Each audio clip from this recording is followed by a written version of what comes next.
Welcome back to The Practical Woodsman. I'm Rut, the creator and host of The Practical Woodsman. That's right. It's my incredible genius which has brought this all into existence. Scientists and philosophers everywhere, studying my noggin, trying to figure it out and harness its powers. In this episode of The Practical Woodsman, what I'd really like to talk about are the materials that our things are made out of, these things that we use out in the woods. Our water bottles, our kettles, our skillets, our plates, our bowls, our forks and spoons. What do you like those things to be made out of? Do you like wood? Do you like titanium? Maybe you like stainless steel. Maybe you like, I don't know what. What are some of our other options? Cast iron. Whatever the case might be, what I wanted to talk about in this episode are the pros and cons of these different materials that these things are made out of. You might have your preferences. I know I've got mine, but that's really not the discussion. The discussion is going to be like, what is the nature of each of these things? What can you expect with them? What are their pros and cons? For example, titanium is all the rage nowadays. Where does it really shine out in the woods, and what are some of its drawbacks? So before we get into all this discussion, if you're new here, you've got a special treat ahead of you, because every time we do this show, we do the musical introduction to get us all in the mood. Winkety, winkety. So you get to see that for the first time if you're a new visitor. Stick around. We'll be right back after that.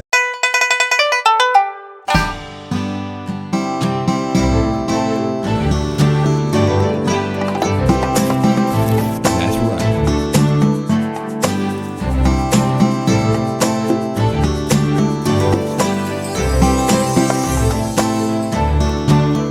Put a camp up right here.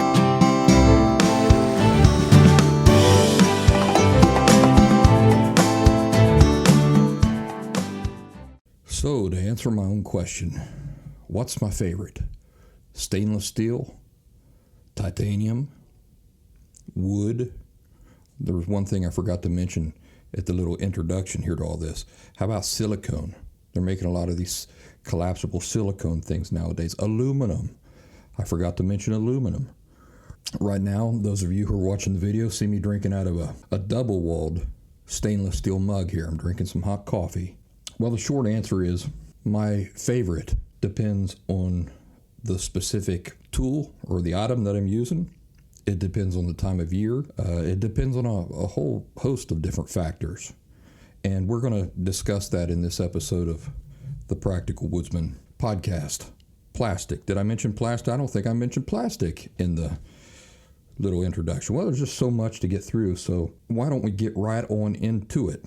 And I figured that the way we might do this is we might split these things up into categories not by the material they're made out of, but rather by the item that we're talking about. So, for example, we'll talk about water bottles. We'll talk about plates. We'll talk about cutting boards. We'll talk about skillets, cups, each in their own category. You know what I'm saying, right?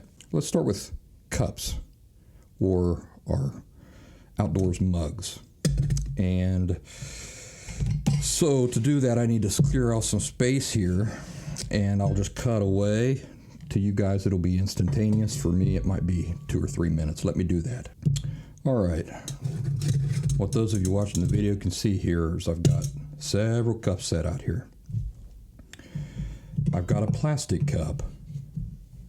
I've got a stainless steel cup, camp cup, that is covered in enamel.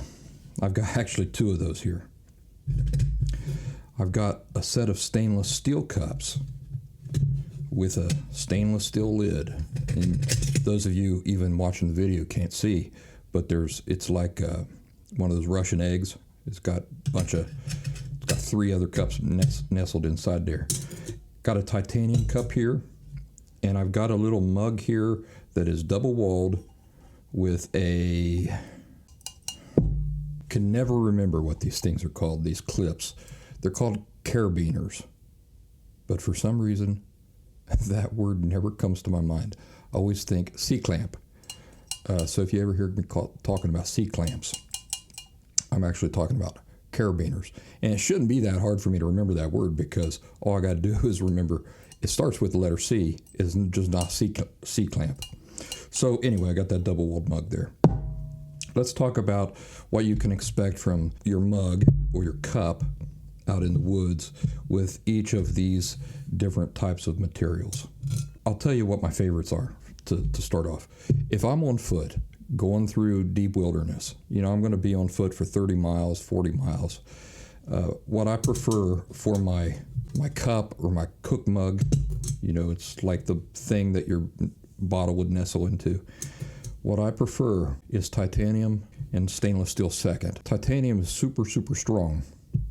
It's also super, super light. In fact, the first time you ever buy some outdoor gear in titanium, you're probably going to think, why, this thing will break on me in a New York minute. Because it's so light, it feels so unsubstantial that it almost feels like a toy or something. But it is super strong. In fact, I remember years ago when titanium really started coming to the market, 10, 15 years ago, you could not get the things in titanium that you can get today. And if you could find something in titanium, they were ridiculously expensive. And the options for what you could get were really limited. That's not so much the case anymore today. You could basically, anything you can think of. For example, I got curious the other day and went on Amazon to see if there were double-walled, vacuum-sealed titanium mugs on the market. And they are. And they're expensive. They're not as expensive as they would have been, let me tell you, 10 or 15 years ago. But titanium for a mug has some really fantastic qualities. What I was going to say is that 15, 20 years ago, when I was reading up on titanium for backcountry gear, a lot of people were saying that it would deform and stuff, couldn't handle real hard heat. They must have been, those things that I was reading must have been coming from people using some pretty cheap titanium, because I don't believe it. I don't believe if it was quality titanium that is true, that would happen to people's cook mugs and stuff like that, because I just can't see it. The things can take a lot of abuse.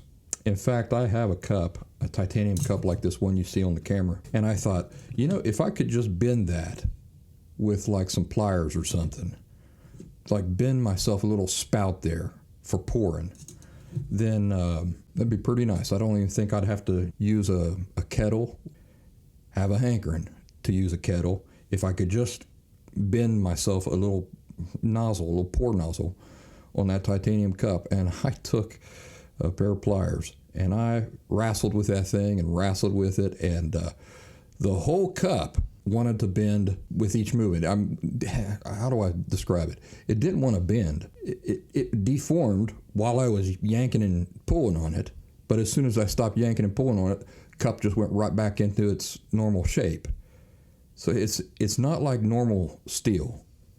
Normal steel, you can take like a corner of it and you can pull on that thing and you can bend a nozzle or something into normal steel. That's not the way that titanium behaves. So real tough stuff, super, super light.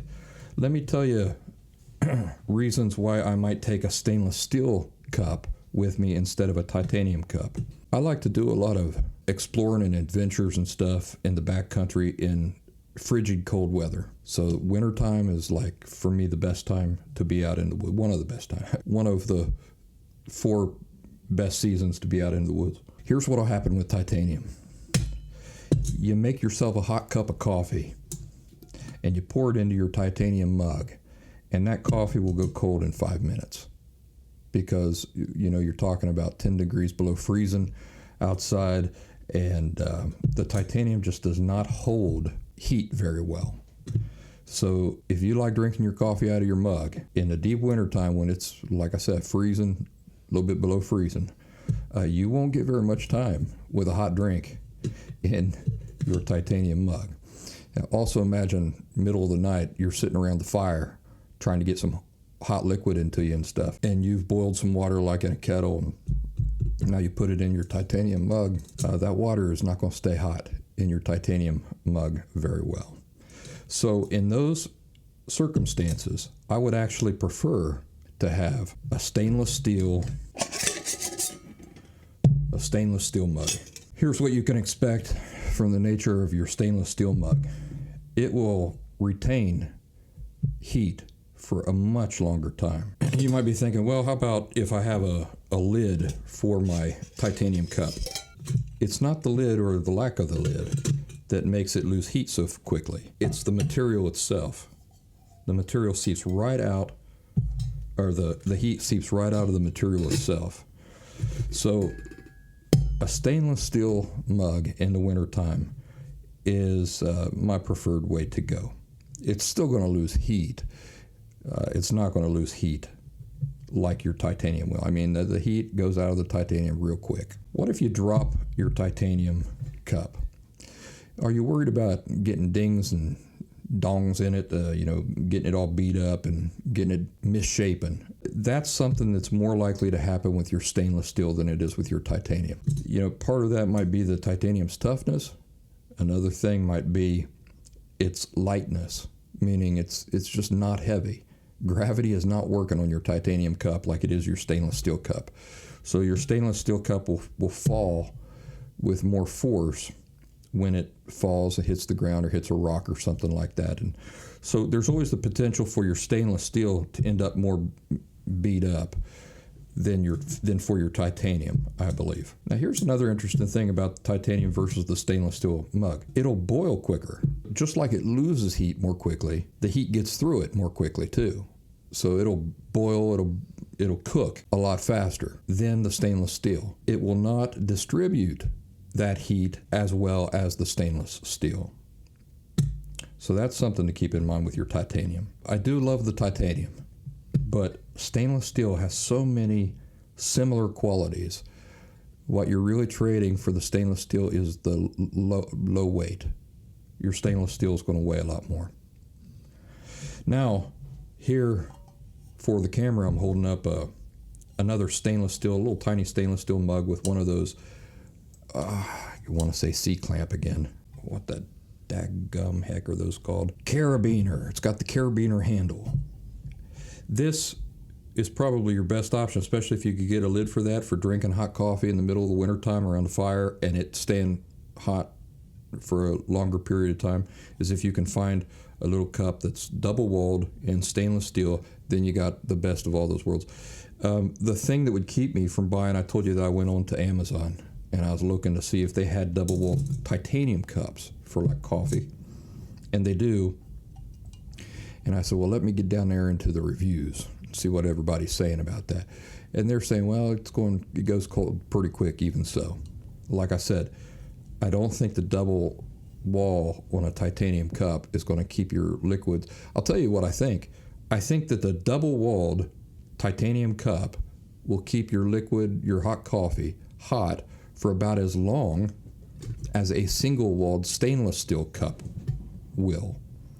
And as I was going through the reviews, it seemed like a lot of the reviews were validating my suspicions there. But, that's another option. Now, the problem with cups is that you don't want to be taking 500 of them. I mean, ideally, you're going out into the backcountry on foot. You want one cup that is very versatile. You want it to be able to do lots of different things. You want to be able to eat out of it, cook out of it, drink out of it, do all these things. And the problem with your double-walled mugs is you can't cook in a double-walled mug. You stick that in the fire, and the fire heats up the outer wall, but doesn't heat up the inner wall, so your food never cooks. So it means if you want a double-walled cup to drink out of, you're probably going to just have to take it extra. That brings us to these camp cups that are real famous. They used to be real famous, I think, back like in the 50s and stuff like that. These are these stainless steel cups that have an enamel all over them. What are the benefits to having that enamel on there? Have you ever wondered that? With acidic things and with certain hot liquids and stuff like that, for example, coffee, the stainless steel can affect the taste of your coffee, or it can affect the flavor of something acidic. And so these stainless steel cups with the enamel coating prevent that. They don't affect the taste of your coffee at all. The enamel there also makes it easier to clean the cup, and believe it or not, it helps with heat distribution. So the enamel over your stainless steel will actually help distribute the heat through the cup and make it more comfortable to hold in your hand, even if it's got a hot liquid in there. So it'd be more pleasant to hold hot liquid in this enamel-covered stainless steel cup than it would be this stainless steel cup here that has no enamel on it. And of course, the other thing is that the enamel just allows for a really pleasant appearance to the cup. But I mean, underneath that enamel is just stainless steel, and that cup will last, long, long time. Now, the enamel might not. The enamel can chip if you bump it around and stuff like that. So some people are concerned about that. I ain't. But that's something to keep in mind. One last thing I want to talk about are wooden cups. So we've talked about stainless steel, titanium, stainless steel with enamel. We've talked about the double-walled. Oh, also plastic. Let's talk about wood and plastic, so we can all get an idea of what to expect as far as the nature of these things go. We were just talking about how hopefully your gear is very versatile. You want to be able to do various things. And plastic just does not offer enough benefits, in my opinion, to even bother with out in the woods for a cup. Now remember, I'm just talking about for a cup. Doesn't offer enough benefits. In fact, this cup that I'm holding up to the camera here has some ridges around the sides, and when they were going to send that to me, I was reading the description of that cup. It said those ridges helped prevent you from burning yourself if you had a hot liquid in there. And I said, well, yeah, go ahead and send that to me. I want to give that a try. This new technology with ridges on the plastic that prevent you from burning yourself. What a bunch of baloney that was. Doesn't prevent you from burning yourself at all. Now, it does have a really nice silicone lid on the top there, and that's fancy. I like that. But otherwise, as far as my cup goes, I just don't mess with plastic. Let's talk about wood. Wood is popular with Woodsman, and understandably so. The natural material creates a connection with the natural world. But I want to tell you something about wooden cups, something to keep in mind. How do they really shine? Well, they really shine in drinking like teas out of your yerba mate. That's an Argentine drink or an Italian drink. Drinking your whiskey out of them. Drinking your hot coffee out of them. Wood will slightly absorb the flavors of the things that you drink out of it, and then it kind of creates, how do I say this? Then it kind of enhances the experience and the experience moving on. It's not like drinking something out of glass, where the glass never seems to absorb the flavors of the things that you're drinking out of it. Wood slightly does, and so it enhances your favorite drink that you're used to drinking out of that thing. That's why Argentines and Italians are accustomed to drinking their yerba mate, this herbal tea, out of gourds that I'm holding, just like the gourd I'm holding up here to the camera. It's just a hollowed out gourd, but it does the same things. It will absorb some of the flavors. If you're having trouble understanding what I'm talking about, maybe some of you's had a grandpa, and maybe your grandpa had a favorite pipe. The reason why his pipe was his favorite was probably had something to do with the way that the pipe over time absorbed some of the flavors and the smell of the tobacco that he liked to use. So that's kind of the same principle. I love drinking my bourbon out of my wooden cup, and I love drinking my hot coffee out of my wooden cup. One area in which the wood really shines. Now, I know we just got done talking about how stainless steel does the best job of distributing heat and titanium and all this stuff. Have you ever tried to drink a hot cup out of steel? You'll burn your lips. That's what I'm trying to get at. You'll burn your lips if you ain't careful. They actually sell this product. They're called silicone cup lips or something like that. It's this little silicone thing that goes on the edge of your stainless steel cup to prevent you from burning your lips on the hot steel. So with your wood cups, you don't have to worry about that. Now, how about cooling?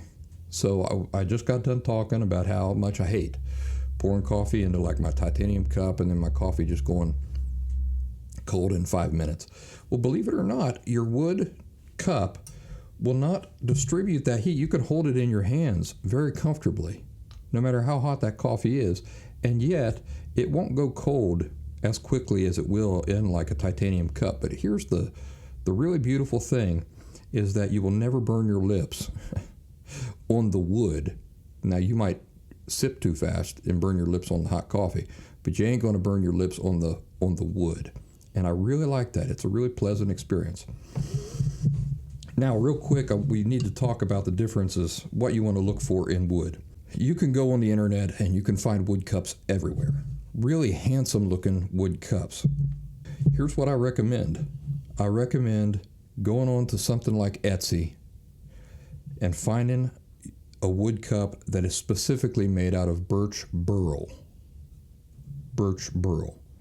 You want a birch burl cup, not just a wood cup. Now, I'll tell you, the birch burl cups can get very expensive. The one I'm holding here in my hand cost me upwards of $100. But, if I take care of it, it'll last not only my lifetime, but somebody else's lifetime after me. A wood cup will not necessarily do that. Why do I say you want a birch burl cup and not just a wood cup? This is just a wood cup, the one I'm holding up in my right hand. This is the birch burl cup that I'm holding up in my left hand. The reason is that birch burl, or burl in general on any tree, is a place where the tree has been injured and it grows like a cancerous tumor on that spot in the tree.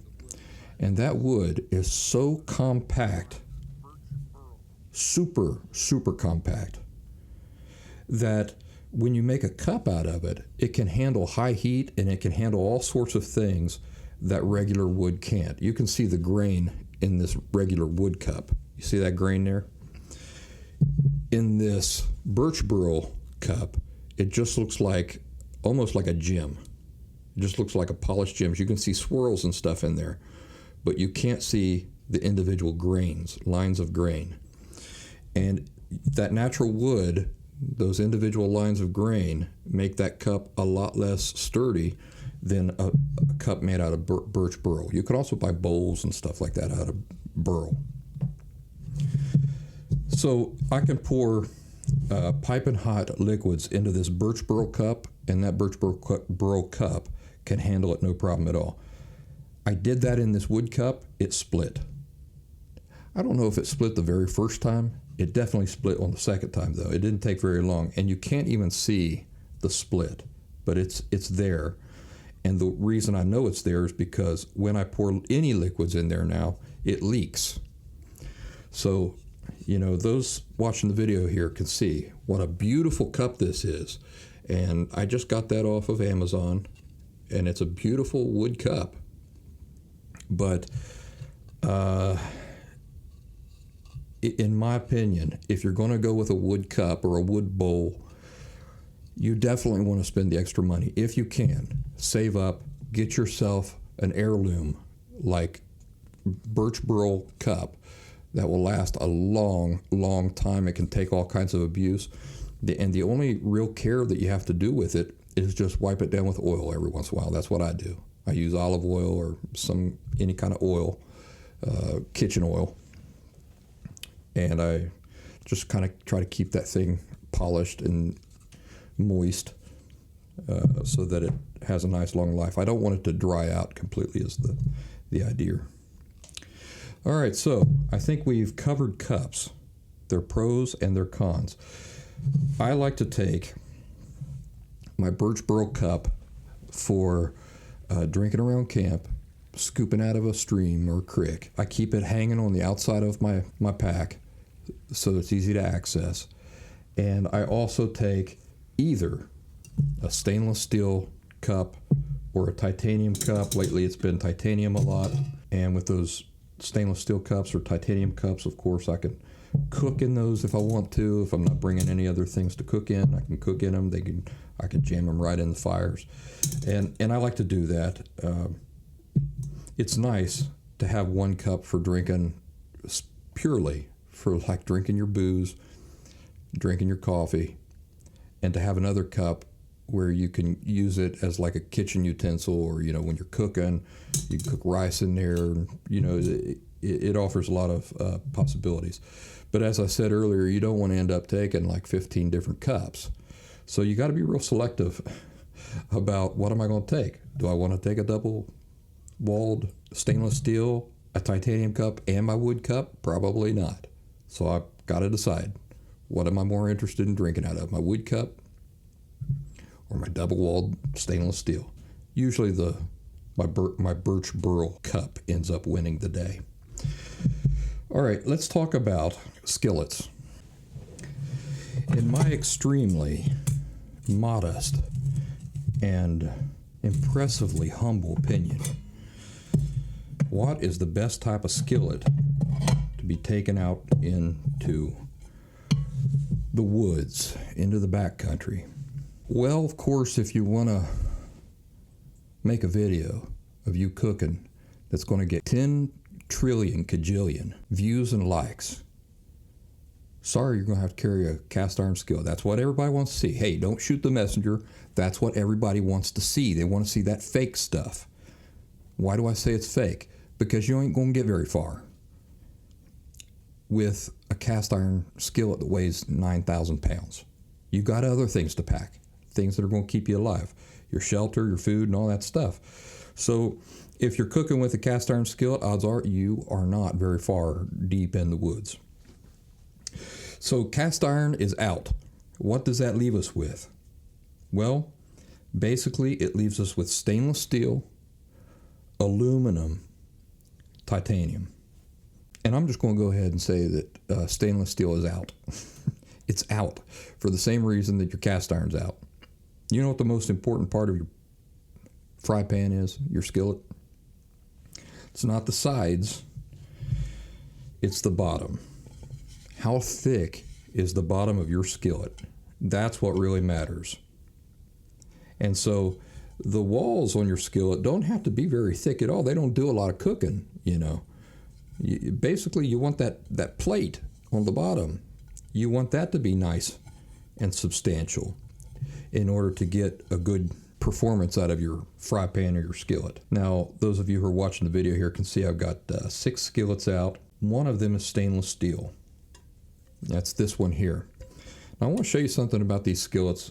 This skillet design here, where the handles fold and they wrap around the outer side of the skillet. They're curved and they fold, and they just fold up around the sides of the skillet, are terrible. I'll tell you why they're terrible. Is that they're great if you're just cooking on a little canister stove. They're terrible if you want a skillet that can not only cook on a canister stove, but it can also cook on hot coals too. Because the design of those handles, if you look at that, those of you who are watching the video, and you imagine that skillet sitting down on hot coals, where are the handles?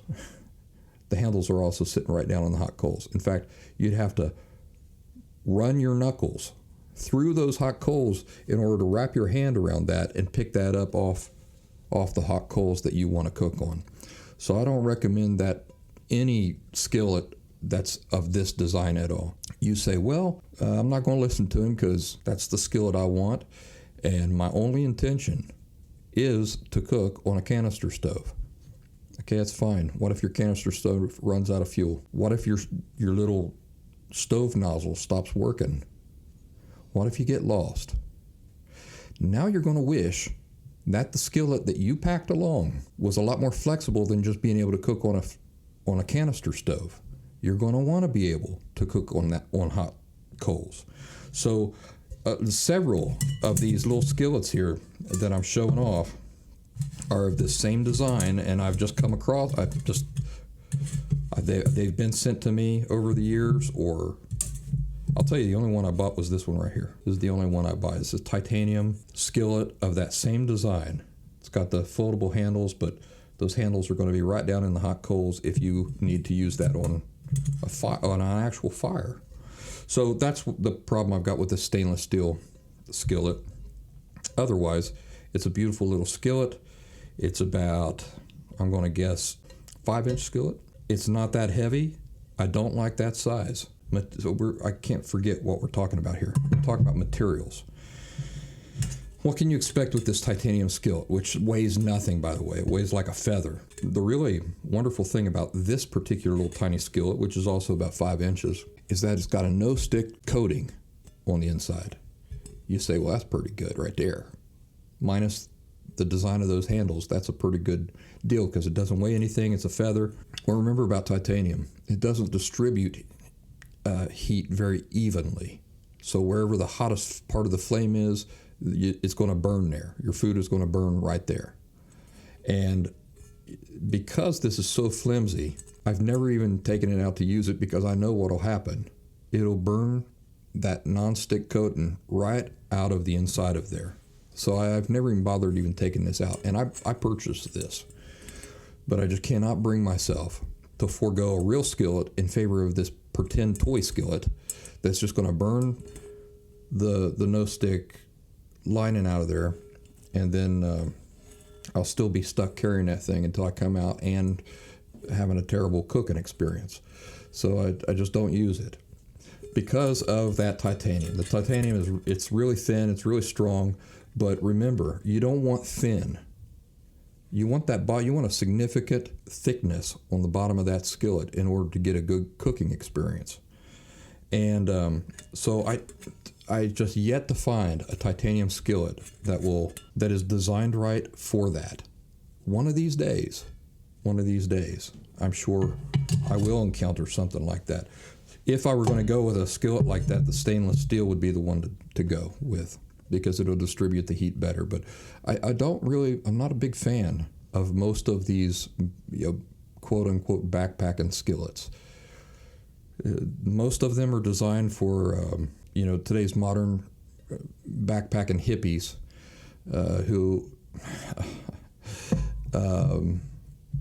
whose only interest is cooking on a backpacking stove.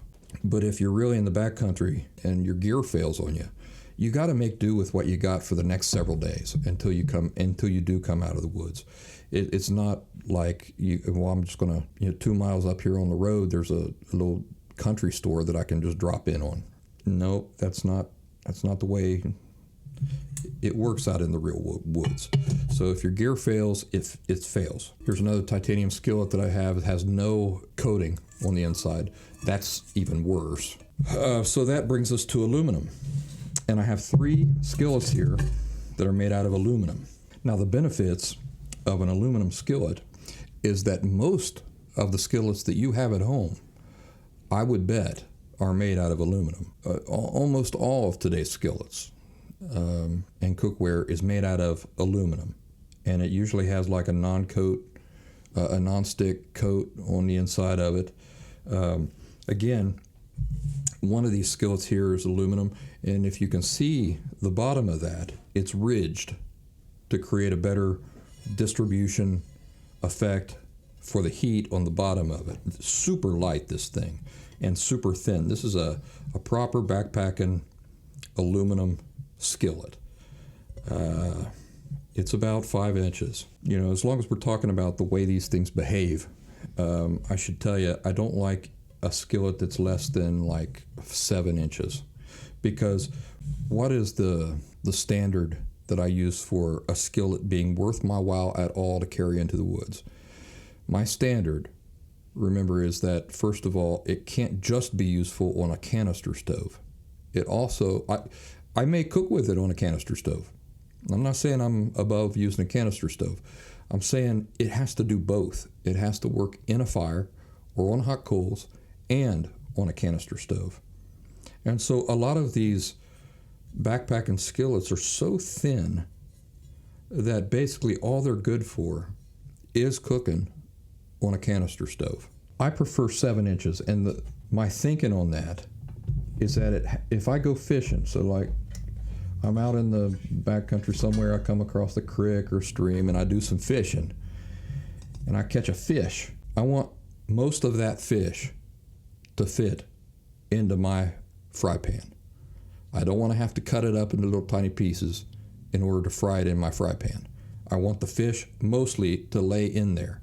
And I'm not talking about like a barracuda or anything like that, or a tuna. I'm talking about like a bluegill or a small bass, something like that. You know, just a moderate-sized fish. I want most of it to fit in my pan whole, and I want to be able to fry it that way. So these little 5-inch pans, 4-inch pans are just, this is like playtime stuff. I'm not going to all the trouble to fry like 6 pieces of tater. If I'm going to fry taters, I want a proper meal of taters. And so my fry pans have to be a specific size, 7 inches at least. Now, I won't go like 10, 12 inches. That's overkill. But I think for me, anyway, 7 inches is about the sweet spot. Now, here before you, I have 2 fry pans, 2 skillets. One is specifically designed for backpackers.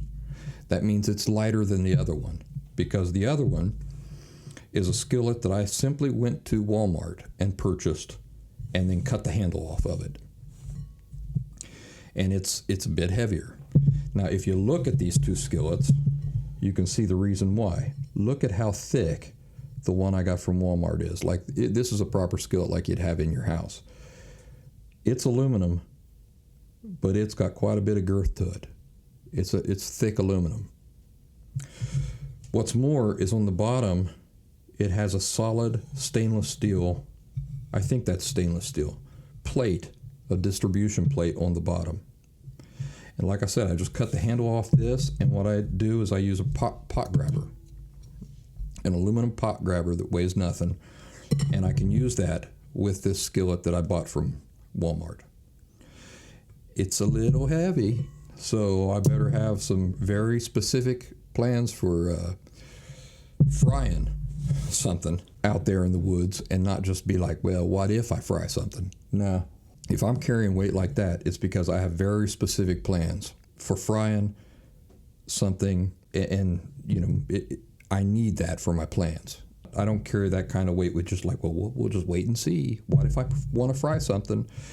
If I don't know for a fact that I'm going to be frying something and that it's going to be a significant part of what I'm doing out there, I would not carry this type of weight. And that's where this backpacking skillet comes in. Now, if you look at that, it's about exactly the same size as my real skillet. But what I like about this backpacking skillet, and it comes from Alocs, A-L-O-C-S, is what is printed on the side there. You know, the sides are very thin, but you can see the one that I bought from Walmart, the sides are not thin on that. That is thick all the way through, which is fantastic for frying and for heat distribution. This backpacking skillet, the walls are very thin, so I don't have that added weight. But you can't see it. You can't see it in the camera. But the bottom is nice and thick. So they've done this right. It's aluminum, but the bottom is a significant thickness of aluminum. And then the walls are very thin. I really like that. And it works perfectly. It had a different type of handle in here. And I broke that handle off and threw it away. And I just used my pot grabber with that. So same setup. I get a fantastic distribution of cook heat. Notice, because of my pot grabber, the handle sits way up above the skillet and above the hot coals. I don't have to rake my knuckles through hot coals in order to grab that handle or to pick that skillet up. You see how that works? That pot grabber is not parallel to the ground the same way that the bottom of that skillet is. The pot grabber extends upwards at an angle so I can get my hand in there without my raking my knuckles through hot coals. So that's what I'm currently using. That's what I like about that material for a skillet. I like the aluminum. I don't like the titanium for skillets. I don't like stainless steel for skillets, too heavy, especially once you get up to 7 inches, something like that, and you put a distribution plate on the bottom of that. That stainless steel gets very heavy. Now, it would cook great. It would cook so great that the reason why it cooks so great is because it's so heavy and robust, and which means that it's not ideal for carrying on foot any distance. That's why aluminum is my preference. If you have a proper plate or a thickness of aluminum on the bottom of your fry pan, it'll cook pretty darn well out in the wood, almost as good as any kitchen skillet at home, but it won't weigh 900 pounds, and you can just pair it with a pot grabber. So that's what I like about skillets. I like aluminum with a no-stick coating on the inside, as long as the skillet has a proper cook plate on the bottom. Now, as long as we're talking about cook plates on the bottom of skillets, why don't we talk about plates like regular plates? I don't always take a plate into the woods with me. They're not usually necessary. Now, they do come in handy every once in a while if I'm cooking a supper or something out in the backcountry that requires, that has several different parts to it, like meat and rice and some vegetables or some beans or something like that. A proper plate comes in handy rather than just throwing everything into your cook mug and having this big goulash of food. So here I have stainless steel plate, which is partitioned, by the way. It's like a prison plate where it's divided into 3 different portions. That way you can put like vegetables in one portion, gravy or taters in one portion. They don't all run together. And that's made out of stainless steel. I have another smaller one here that's made out of stainless steel. I have just a wooden slab. We're going to talk about that here in a minute or two. I have this titanium plate, and I have a plastic plate. This is one of those items of gear where I would say plastic would work just fine. It might even be one of your best options, and I'll tell you why. My second favorite option for a plate, it's actually my number 1 favorite option, is the titanium. Things are like indestructible, light as a feather. It's actually lighter than this plastic plate, believe it or not. But one thing I learned about this plastic plate here recently is you're cooking a nice meal out in the woods and you put a bunch of hot food on that plate, and then you pick that plate up with, that's right, your hand. Yeah, you pick that plate up with your hand. And do you remember what I said about titanium? The heat just runs right through that plate as quick as can be. So first of all, what's going to happen is you're going to burn yourself. Second thing that's going to happen is your food's going to go cold real quick. Hot stuff in this titanium seeps out. It absorbs into the titanium, and it seeps out into the air faster, believe it or not, than it does with plastic or with like my Burl cup, my Birch Burl cup. It'll do it faster with the titanium than it will with the wood or the plastic. So I love my titanium plate, but that's just something to keep in mind. Remember, we're talking about the characteristics of these different materials. If you have a titanium plate and you put something hot on there, you run the risk of burning yourself, and your food is going to go cold pretty quick. So something to keep in mind with those titanium plates. Your plastic plate is, you don't mind if you drop it, you don't mind if you step on it, you don't mind if you run over it with a tank. Now, what you do mind is if you get it too close to the fire and that thing starts to melt. So you don't want to get a plate like this close to the fire, but it's not going to burn your hand. You know how plastic is. If you've got the hot food over here on this side and you're holding the plate on the other side with your hand, that heat from that hot food is not going to seep through the plastic and burn you. That's exactly what happens with the titanium. You get part of the titanium hot, well then that heat heats up all the titanium, which then burns your hand. So that's something to keep in mind. Plastic isn't going to do that. I'd say if you're going to take a plate, believe it or not, the thing that offers the best benefits is just a plastic plate. Now, how about the stainless steel? Stainless steel is heavy. This is pretty heavy.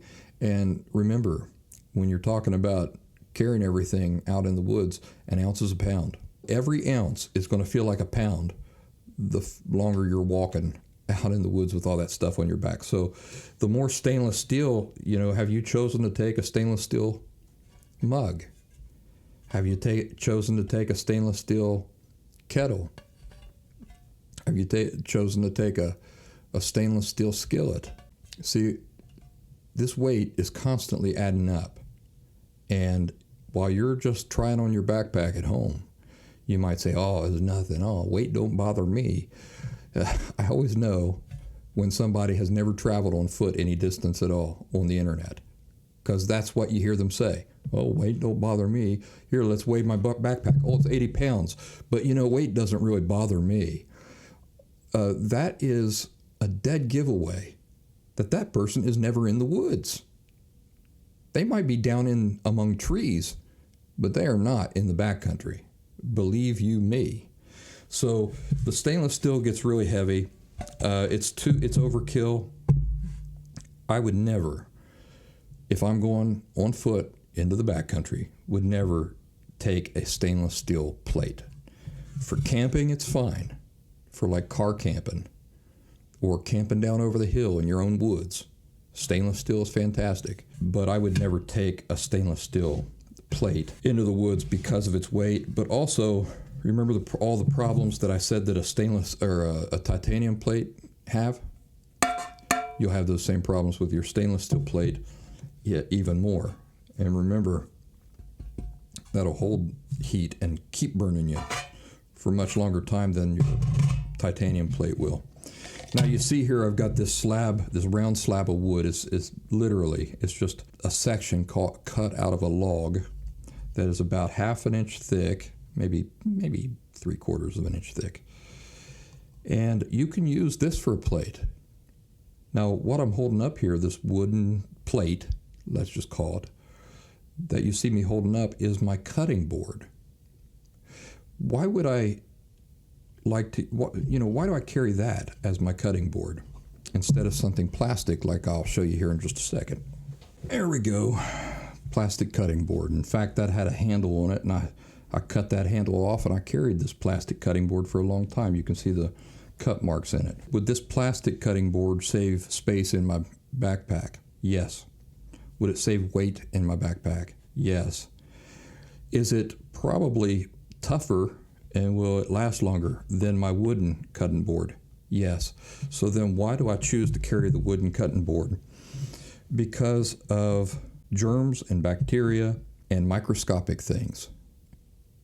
They love plastic. So if you're worried about food poisoning or something like that, just remember, they love plastic. You can wash that thing off all day long. You still can't be certain that it's not harboring any bacteria or anything like that. Whereas bacteria hates wood. It just dies on wood. And so, you could take a wood platter like this. It does serve wonderfully as a cutting board, but it also would serve wonderfully as a plate. Every once in a while, I do use my cutting board as a plate. When I'm getting my food out or trying to find a place to lay my food, I'll use my cutting board as a plate and kind of put stuff around on there. Another thing to keep in mind as far as cutting boards go is you got to imagine that as you're using your cutting board, your knife is going through whatever you're cutting, and then your edge is landing on your cutting board, sometimes slicing across your cutting board. And when I think about which thing is probably worse for my knife edge, it's the plastic. I would rather run my knife edge across the wood rather than the plastic. So I just think there are a lot of benefits to using a wood plate, which can double as a cutting board. That's my favorite for cutting boards, and especially for plates. If I need something a little bit bigger, then I usually take my titanium plate, just kind of partial to it. But as far as what offers the most benefits, if I just want a plate, probably the plastic. I'm not cutting into it. It's bomb proof. And you say, well, you don't want to use your cutting board you don't want to use plastic as your cutting board, but you'll use plastic as your plate. Yeah, because you see on this cutting board all these cut marks in there. Now, if you're thinking about bacteria, the bacteria is going to be down in those cuts in that cutting board. That's going to be real hard to get out, even if you're washing that thing over and over again. All the leftover food, imagine you're cutting like raw meat on that. How are you going to get all of that bacteria out of those little tiny cuts in that plastic? It's going to be very difficult. Well, with the wood, you don't have to worry about it because the bacteria can't thrive and it can't survive in the wood. And in a plate, you're not cutting the plate. You're just putting food on the surface of the plate. So it doesn't have all these little tiny cuts in it where bacteria can thrive in that plastic. It'll wash out real easy on a plate where it won't do that on a cutting board. So I hope that answers that question about why I would use a plastic plate, but I wouldn't use a plastic cutting board. All right, let's move on. Utensils, spoons, forks, chopsticks. What's the best as far as the materials that they're made out of? I've got a couple wooden spoons here. I got a stainless steel spoon and fork combo. I have a plastic spoon and fork combo. I have a titanium spoon and fork combo. I've got titanium chopsticks, and I have a stainless steel foldable fork. I don't like anything foldable when it comes to my utensils, because if you do it right, they don't need to fold. Anytime you got moving parts on your eating utensil, it's going to be an unpleasant experience. And you're just begging for failure. Anytime you got moving parts, remember that you're begging for it to fail on you. And so I just don't recommend anything that bends like this. I don't care how much they pack down.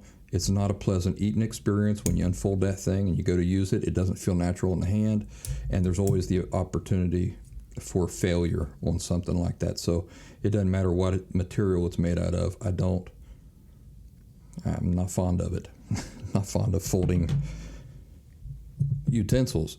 You see these other utensils I'm holding up here, it doesn't take up any space or weight in your pack, so it doesn't really need to fold, in my opinion. Now, what can you expect from some of these things? Let's talk about the plastic spoon and fork combo. What you can expect is that thing to break on you. And you can expect it to break on you at the worst possible time. The tongs or the teeth of that fork, they're going to probably be the first thing to go. The next thing that's going to be to go is the spoon at its handle is going to break. And the bad thing about utensils and plastic is that they can't handle differences in temperature very well. So they can't handle like these vast differences in heat and cold. And given time, probably on a cold day, but not necessarily on a cold day, even on a hot day. See, when you're using this, and this is a Yuko plastic spoon and fork combo, and it wasn't cheap. It's not cheap. It's a nice plastic spoon and fork combo. But when you're using your utensil, there's constant stresses on that thing.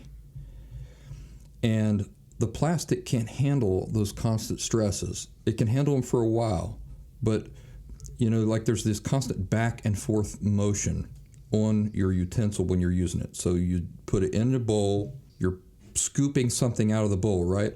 Well, then the stresses are pushing down on that plastic. You're stirring something. The stresses, again, are in the middle of that handle there. And over time, that'll weaken that plastic, and then that plastic, at the worst possible moment, will break on you. So I don't recommend plastic utensils at all. Spend the extra money and get something that's a little bit more solid. So no plastic. Good thing about that is, it's very lightweight. That's about it. It works for a while. That's a good thing. But, it's not dependable at all. I have a stainless steel spoon and fork combo here. It's too heavy and it's too bendable. The thing bends like crazy. And again, it's like the plastic. The more that stainless steel bends back and forth, and it gets bent and you have to bend it back, you're creating stresses on there, which creates a weak spot in that steel. But other than that, it's just unnecessarily heavy. So I don't like carrying stainless steel utensil. What I prefer is this titanium spoon and fork combo here. It's super lightweight. It does not bend. I don't find it accidentally bent in my pack. And so the thing is like bomb-proof. It fits perfect in the hand. I just love this thing. I don't have to worry about it breaking, bending, snapping into, anything like that. And my favorite one of these is made by Human Gear. Humangear. This is Human Gear titanium. It's a spoon on one end, fork on the other end. It's just right. Just right. Now, same thing goes for chopsticks. I actually prefer just regular wooden chopsticks. Next time you're at a Japanese or Chinese restaurant, say, hey, can you give me an spare set of chopsticks? Yeah, there you go. You got a pair of wooden chopsticks you can take out into the woods for free. And remember the good thing about wood, bacteria can't thrive in wood. So then why do I have titanium chopsticks? Because your wood will eventually break. The forces that exist inside of a packed pack. Sometimes things just get jammed in there any which way, and they've got lots of weight on top of them, or they get jostled around quite a bit, so they'll eventually break. So if you can invest in some titanium chopsticks, they're awesome. Super lightweight, very hard to break, very hard to bend or break. So practically indestructible. The drawback to the titanium chopsticks is if you're sticking them down in something hot, and then you grab, say, something hot out of a pot, and you bring those up to your mouth, the titanium will be hot. So there's the potential for the titanium chopsticks, if you ain't careful, to burn your lips and to burn your mouth or your tongue. So it's just something you got to keep in mind. But those are what I prefer right there. My titanium spoon, my titanium chopsticks. How about wooden spoons? Wooden spoons are nice. And they're actually something that you can make pretty easy out in the woods just with your belt knife and a piece of wood that you pick up off the ground. Another thing that's pretty easy to make out in the woods just by picking it up off the ground is a rudimentary fork. Doesn't have to have 4 prongs or 4 teeth on it. It can just be a stick or a little branch that you pick up that has 2 prongs on it, and that'll work as a fork. But obviously one of the best pros of these wooden spoons is that, again, bacteria cannot thrive on the wood, which is just such an awesome thing.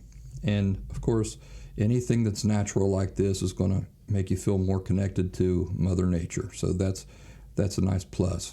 I'm holding up a wooden spoon here for the camera, and I'll tell you something about this wooden spoon. I know you guys watching can see what I'm holding up for the camera, but I'm thinking about the folks who are just listening to the podcast in audio format.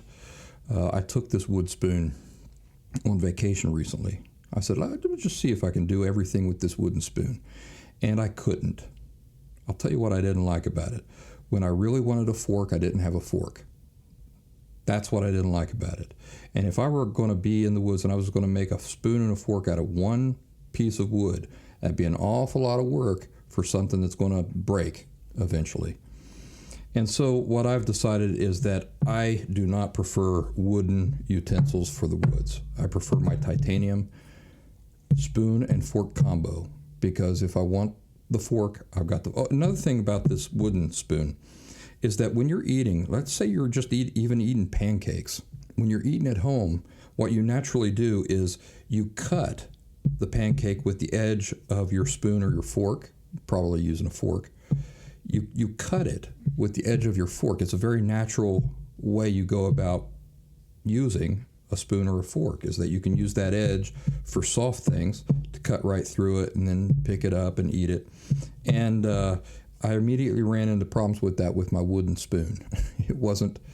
I couldn't use the edge to cut and move things around, pick things up as well as my titanium utensil. So that's what you can expect with the nature of these different materials for your utensils. And of course, you know what my favorite is the titanium. Now, I was going to talk about kettles, but I feel like I'm already going over time. So maybe we'll talk about kettles another time.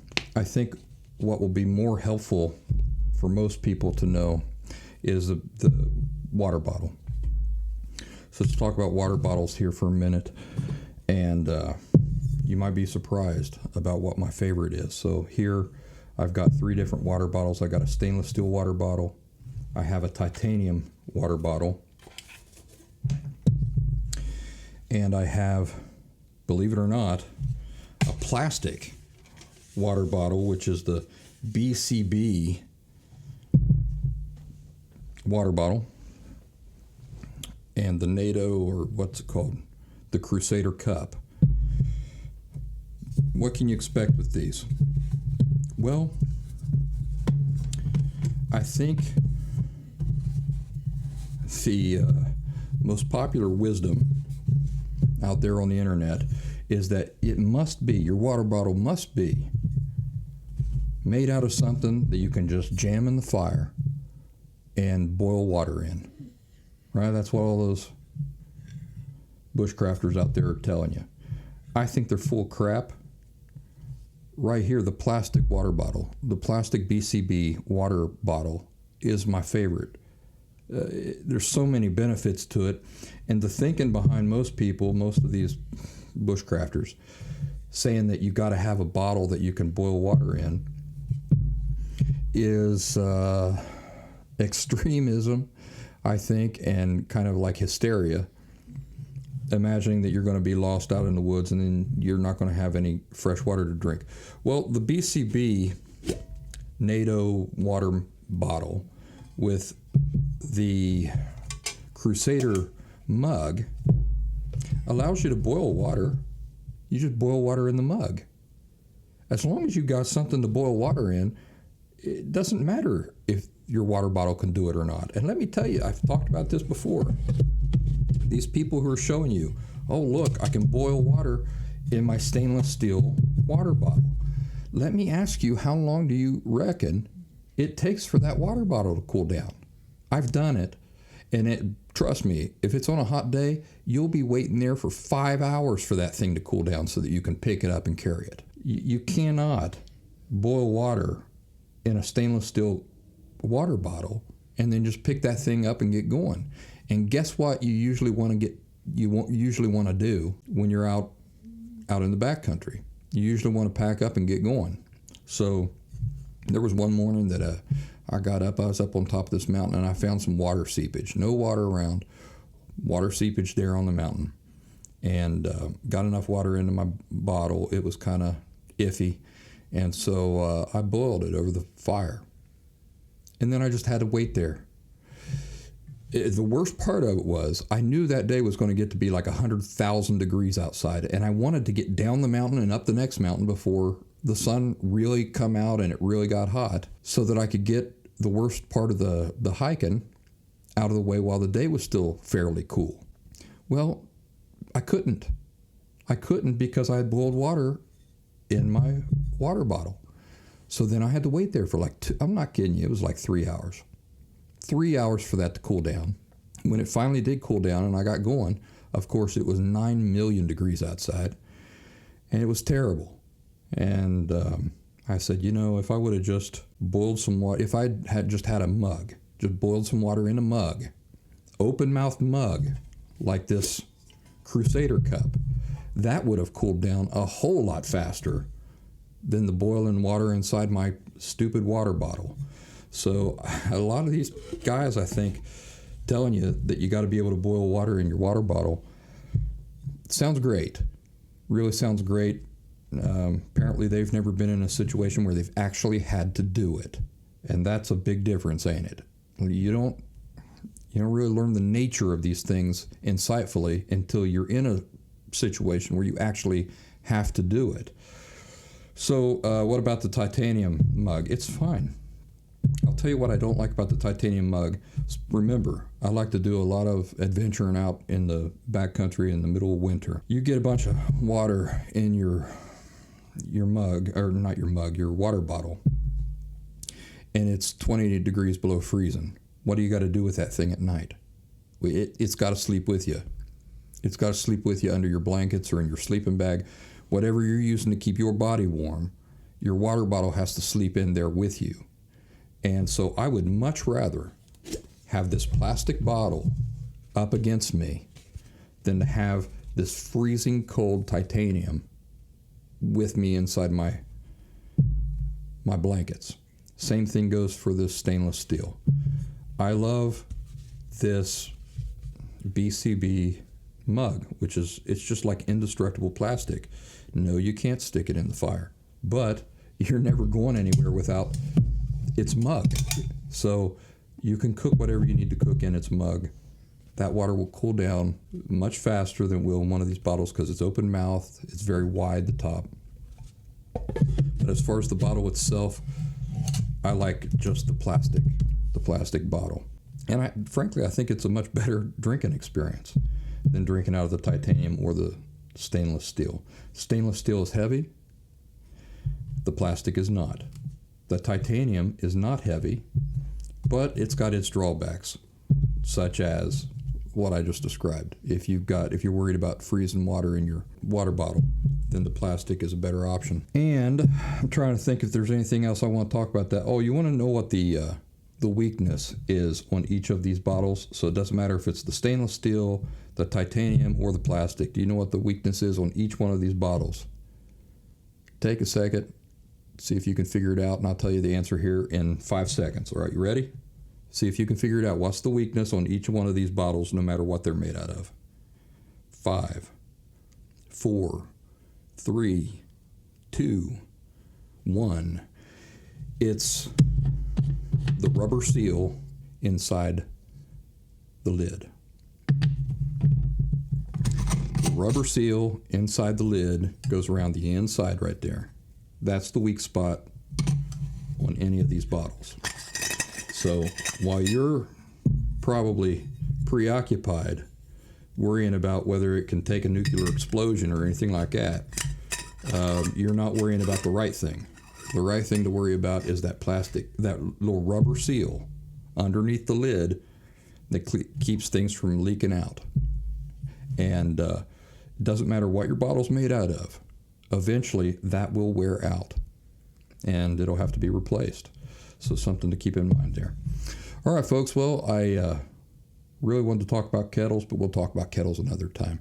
Appreciate you joining me. I hope I've given you guys something to think about as far as the materials that your different things are made out of, their pros and cons, what you like, what you don't like, maybe what you've thought of, maybe what you ain't thought of. So down in the comments, tell us all about it, and think about joining our group over at theppracticalwoodsman.locals.com, or you can download the locals.com app from the App Store and just search for The Practical Woodsman within. We'd love to have you there, and so that's where we'll see you.